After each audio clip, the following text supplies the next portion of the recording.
ADGP MR Ajith Kumar RSS നേതാവുമായി കൂടിക്കാഴ്ച നടത്തിയ സംഭവത്തിൽ ആഞ്ഞടിച്ച് CPI സംസ്ഥാന സെക്രട്ടറി ബിനോയ് വിശ്വം. കൂടിക്കാഴ്ച എന്തിനെന്ന് അജിത് കുമാർ വിശദീകരിക്കണമെന്ന് ബിനോയ് വിശ്വം ആവശ്യപ്പെട്ടു. പോലീസ് ഉദ്യോഗസ്ഥർ ബലാത്സംഗം ചെയ്തെന്ന പരാതിയിൽ മലപ്പുറം സ്വദേശിനി സ്റ്റേഷനിൽ നേരിട്ടെത്തി പരാതി നൽകി. അഭിഭാഷകർക്കൊപ്പം പൊന്നാനി പോലീസ് സ്റ്റേഷനിലാണ് വീട്ടമ്മ എത്തിയത്. ഇന്നലെ ഇമെയിൽ വഴി മുഖ്യമന്ത്രിക്കും DGPക്കും പരാതി നൽകിയിരുന്നെങ്കിലും തുടർ നടപടികൾ ഉണ്ടായിരുന്നില്ല. 24 മണിക്കൂർ പിന്നിട്ടിട്ടും പരാതിന്മേൽ നടപടി ഉണ്ടാകാത്ത സാഹചര്യത്തിലാണ് പരാതിക്കാരി നേരിട്ട് പോലീസ് സ്റ്റേഷനിലെത്തിയത്. ട്രെയിൻ അപകടത്തിൽ നിന്ന് തലനാരിഴക്കി രക്ഷപ്പെട്ട് ആന്ധ്രാപ്രദേശ് മുഖ്യമന്ത്രി N ചന്ദ്രബാബു നായിഡു.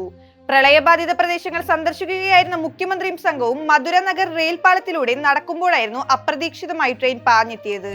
35,000 അടി ഉയരത്തിൽ വിമാനം പറക്കുന്നതിനിടെ ഫസ്റ്റ് ക്ലാസ് ക്യാബിനുള്ളിൽ നിന്നും പുക. പരിശോധനയിൽ യാത്രക്കാരിൽ ഒരാൾ ക്യാബിനുള്ളിൽ പുകവലിച്ചതായി കണ്ടെത്തി.